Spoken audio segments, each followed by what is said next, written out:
Aswa Shehbaz. I am a consultant psychologist and executive director of International Peace Leaders Association. Plus also I am the member of Women's Chamber of Commerce and Industry Lahore. आज जो हमारा एक child psychology पे series चल रही थी, उस सिलसिले में एक और नया वीडियो है जिसमें हम बात करेंगे कि स्टेप्स ऑफ डेवलपमेंट क्या होते हैं एक बच्चे के, और क्या क्या चीज़ों का ध्यान पेरेंट्स को रखना बहुत ज़रूरी है ताकि वो एक हेल्दी और एक हैप्पी बच्चे को जो है वो ग्रो कर सकें। फ़र्स्ट ऑफ़ ऑल सबसे इम्पॉर्टेंट पॉइंट ये होता है कि understand your child. Understand your child का ये मतलब नहीं है कि जैसे हम कहते हैं कि मुझे पता है इस टाइम इसको वॉशरूम जाना है, मुझे पता है इस टाइम इसको खाना खाना है, मुझे पता है अब उसको भूख लगी होगी। अंडरस्टैंड योर चाइल्ड का मतलब ये है कि उसका साइकोलॉजी क्या है, बेसिकली उसकी नीड्स क्या हैं, उसको क्या चीज़ कब चाहिए। इसका मतलब ये नहीं है कि मैं ये चीज़ की बात करूँगी उसको खाना कब चाहिए, उसको पानी कब चाहिए। इसका मतलब ये है कि अगर बच्चा रो रहा है तो आप पेरेंट्स को ये फाइंड आउट करने की ज़रूरत है कि उसके पीछे रीज़न क्या है। गुड रीज़न है, बैड रीज़न है। कई दफ़ा बच्चे फेक कर रहे होते हैं सिर्फ अपनी ज़िद मनवाने के लिए। उनको समझ में आ जाती है ये बात कि अगर मैं रोऊंगा या मैं कोई सर्टन बिहेवियर शो करूँगा तो मेरी ज़िद पूरी हो जाएगी। नॉर्मली साइकोलॉजिस्ट ये कहते हैं या साइकोलॉजी ये कहती है कि बच्चे को रोने ना दें, लेकिन कई दफ़ा जो है बच्चा फेक कर रहा होता है। तो पेरेंट्स के अंदर इतनी जो है वो इस चीज़ की नो हाउ होनी चाहिए कि उनको ये समझ आ जाए कि कब उनका बच्चा जो है वो फेक कर रहा है और कब उनका बच्चा रियल में जो है किसी चीज़ के लिए डिस्टर्ब है। क्योंकि मैंने बहुत दफ़ा देखा है कि पेरेंट्स ये चीज़ करते हैं कि अगर बच्चा रो रहा है तो कहते हैं कोई बात नहीं है, रोता ही रहता है, रोने दो, खुद ही चुप हो जाएगा। इससे आप जो है वो बच्चों की मेंटल ग्रोथ को रोक रहे हैं। उनका एक सर्टन स्टबन बिहेवियर जो है वो आप हेल्प कर रहे हैं क्रिएट करने में। इससे बेटर है कि आप बच्चे को या तो डाइवर्ट करें। अगर आपको डाइवर्ट करना नहीं आता तो फिर आप बच्चे के साथ एक कॉन्वर्सेशन करें, समझने की कोशिश करें कि अगर बच्चा किसी चीज़ के लिए ज़िद कर रहा है या कोई परेशानी है उसको, तो उसके पीछे रीज़न क्या है, कंटिन्यूसली वो एक सेम बिहेवियर क्यों शो कर रहा है। सेकेंडली ये चीज़ आती है, सेकेंडली बहुत इंपॉर्टेंट चीज़ है जिसको पेरेंट्स बहुत आराम से निगेट करते हैं, दैट इज़ सेल्फ़ इस्टीम। देखें, जैसे मेरी सेल्फ़ इस्टीम है, किसी भी अडल्ट की सेल्फ़ इस्टीम होती है, बच्चों की भी वैसे ही सेल्फ़ इस्टीम होती है। आप बहुत दफ़ा मैंने देखा है जॉइंट फैमिली के बच्चे बहुत ज़्यादा डिप्रेशन से गुजर रहे होते हैं या परेशानी से गुजर रहे होते हैं, या वो कॉन्फिडेंट नहीं होते या वो इंट्रोवर्ट हो जाते हैं। वो इस वजह से हो जाते हैं कि उनके पेरेंट्स में बहुत बैड हैबिट ये होती है कि वो बिल्कुल पूरी फैमिली में बैठ के अपने बच्चे को दरमियान में खड़ा करके और उसको जो है वो डांटते हैं या उसकी गलतियों को जो है वो शो ऑफ़ करते हैं कि इसने ये किया था तो मैंने उसको ये किया, वो किया, ऐसे किया। कभी भी बच्चे को चार दीवारी से बाहर मत डांटें, चाहे वो किसी भी एज का बच्चा है। आपका 6 महीने का बच्चा है, 8 महीने का बच्चा, उसकी भी सेल्फ़ इस्टीम है। तो इस बात का ख्याल रखें कि कभी भी बच्चे को इस तरह से पब्लिक में मत डांटें या उसके छोटे बहन भाइयों या बड़े बहन भाइयों के सामने भी जो है उसकी इंसल्ट मत करें कि तुम तो हो ही ऐसे, तुम तो हो ही ऐसे। बच्चे को सेपरेट ले जाके उससे बात करें। आपने जो भी आपका वे ऑफ इन्वेस्टिगेशन है, जो भी आपका वे ऑफ स्कोल्डिंग है, जो भी आपका way of behaving with your kid है, कभी भी उसको पब्लिक में मत करें।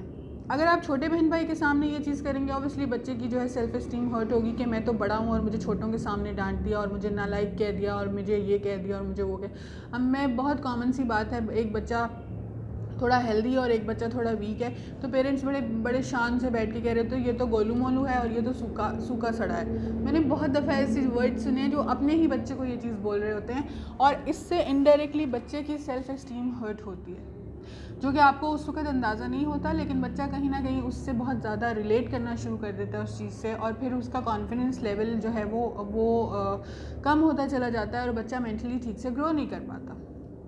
सो इस चीज़ का बहुत ध्यान रखें कि अगर आपको बच्चे को डांटना है या उससे किसी टाइप की इन्वेस्टिगेशन करनी है, उसने कोई शरारत की है, कोई ऐसा बिहेवियर शो किया है जिसके बारे में आप उससे पूछना चाहते हैं या उसको डांटना चाहते हैं, गुस्सा शो करना चाहते हैं, तो ये अकेले में करें। इवन दोनों पेरेंट्स के सामने, दोनों पेरेंट्स एक साथ भी बच्चे को ना डांटें कि बच्चे के पास अगर मदर डांट रही है तो father should be on a low mode, क्योंकि अगर बच्चा जो है परेशान होगा तो एटलीस्ट उसके पास एक पेरेंट है जिसके पास जाके जो है थोड़ा सा वो अपने आप को बूस्ट अप कर सकता है। दोनों ही पेरेंट्स डांट रहे हैं तो बच्चा कहाँ जाएगा, फिर वो अपने पीयर ग्रुप में जाएगा, या अगर बहुत छोटा बच्चा है तो वो अकेला बैठना शुरू हो जाएगा। तो इसलिए अगर एक पेरेंट डांट रहा है तो दूसरे पेरेंट को उस वक्त चुप रहना चाहिए, इंटरफेयर मत करें इस चीज़ के अंदर। एक पेरेंट डांट रहा है तो लेट देम फिनिश, एंड उसके बाद इस चीज़ पे बात करें कि यार ऐसे नहीं, ऐसे होना चाहिए था, आपको ने उसको ज़्यादा डांट दिया या नहीं डांट दिया। इस तरह से आपके अपने क्लैशेस भी शुरू हो जाएंगे और बच्चा जो है उसकी सेल्फ इस्टीम तो आप ऑलरेडी हर्ट कर ही रहे हैं। सोशल स्किल्स बहुत इंपॉर्टेंट पॉइंट है। सोशल स्किल्स का मतलब ये है कि सिर्फ बच्चे की पढ़ाई पे फोकस ना करें, उसको घुलने मिलने दें उसकी एज के बच्चों के साथ, उसको पब्लिक एरियाज़ में लेके जाएं, पब्लिक पार्क्स में लेके जाएं, जहाँ पे बच्चा जो है अपने ही एज के बच्चों को देख के जो है वो कॉन्फिडेंट होता है, उसे पता चलता है कि मेरी एज के ऐसे बच्चे हैं, इनमें ऐसे बात करनी है। आपको अपोजिट जेंडर का जो है वो एक्सपोजर होता है कि अगर आप छोटा बच्चा एक बॉय है तो उसको गर्ल्स के साथ कैसे बात करनी है, फिर आपके पास मौका होता है उस वक्त सिखाने का। ये मैनरिज्म सिखाने का बहुत अच्छा तरीका है कि बच्चे की सोशल स्किल्स को जो है वो पॉलिश किया जाए। बिल्कुल बच्चों को घरों में वीडियो गेम्स में, कंप्यूटर्स में और इंडोर गेम्स में बंद ना रखें, उनको बाहर भी लेके जाएं, उनका एक्सपोजर भी कराएं। एक्सपोजर में उनका होटल जाके खाना खाना नहीं है, एक्सपोजर में उनका मतलब दूसरे बच्चों, उनकी एज के बच्चों के साथ जाके खेलना है, बात करना है, कॉन्वर्सेशन करना है, उनकी फ्रेंडशिप्स कराएं। अगर आपका बच्चा फ्रेंडशिप्स नहीं करता तो उनकी फ्रेंडशिप्स करवाएं, उन्हीं के एज के बच्चों के साथ उनकी फ्रेंडशिप्स करवाएं, ताकि आपका बच्चा सोशल स्किल्स में भी जो है वो ग्रो कर सके, या वो सोशली भी जो है वो ग्रो कर सके। एप्टीट्यूड आ जाता है उसके बाद। एप्टीट्यूड एक बहुत ज़रूरी बात है जिसको हमारी सोसाइटी में बहुत आराम से जो है वो निगेट कर देते हैं, कि जब बच्चा बिल्कुल छोटा होता है न्यू बॉर्न को कह देते हैं इसको तो हम डॉक्टर या इंजीनियर बनाएंगे, या इसको तो हम कंप्यूटर पढ़ाएंगे, या इसको तो हम ये करेंगे।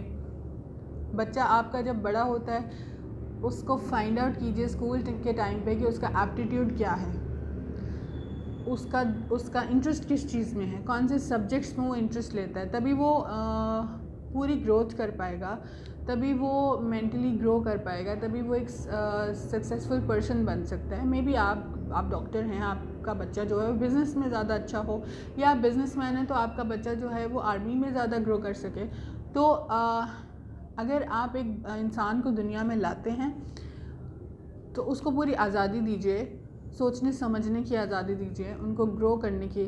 हाँ, ये ज़रूर है कि आप पेरेंट्स हैं, आपकी बहुत सारी राइट्स हैं उन पे, लेकिन जिसको आप दुनिया में लाए हैं इतनी खुशी से और इतने प्यार से, वो प्रिजनर नहीं है। उनको ग्रो करने दीजिए, उनकी मर्ज़ी के हिसाब से ग्रो करने दीजिए। जब आप बच्चे को उसकी मर्ज़ी के हिसाब से ग्रो करने देते हैं तो वो इस तरह से ग्रो करते हैं कि फिर वो एक ऐसे शानदार ह्यूमंस बनते हैं कि जो आपने सोचा भी नहीं होता।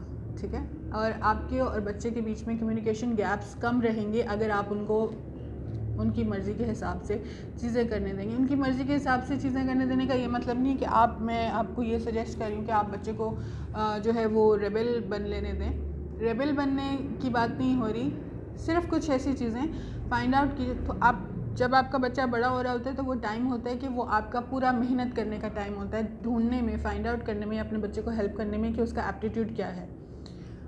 हमारे पास जब पेरेंट्स आते हैं तो हम बहुत सारे एप्टीट्यूड टेस्ट करते हैं बच्चों के, और उसके बाद उन्हें बताते हैं कि आपका बच्चा ये बनेगा, ये बन सकता है, वो बन सकता है। तो अगर आप खुद हेल्प नहीं कर सकते तो आप किसी साइकोलॉजिस्ट के पास जो अपने बच्चों को लेके जा सकते हैं, टू फाइंड आउट कि उनको एक्चुअली उनका रुझान किस चीज़ में है, वो क्या बनना चाहते हैं, वो किस चीज़ में ज़्यादा ग्रो कर सकते हैं। Thank you very much for watching my video, and please do subscribe and do follow. My page is also available on Facebook by the name Psychologist Advice, and आप मुझे Instagram पे भी अपॉइंटमेंट बुक कर सकते हैं। Facebook page पे भी मेरी डिटेल्स दी हुई हैं, विजिटिंग डेज दिए हुए हैं, और YouTube चैनल पे भी जो है सब डिटेल्स जो है वो हैं मौजूद हैं। प्लीज़ फॉलो कीजिए and do fix your appointments, and thank you very much.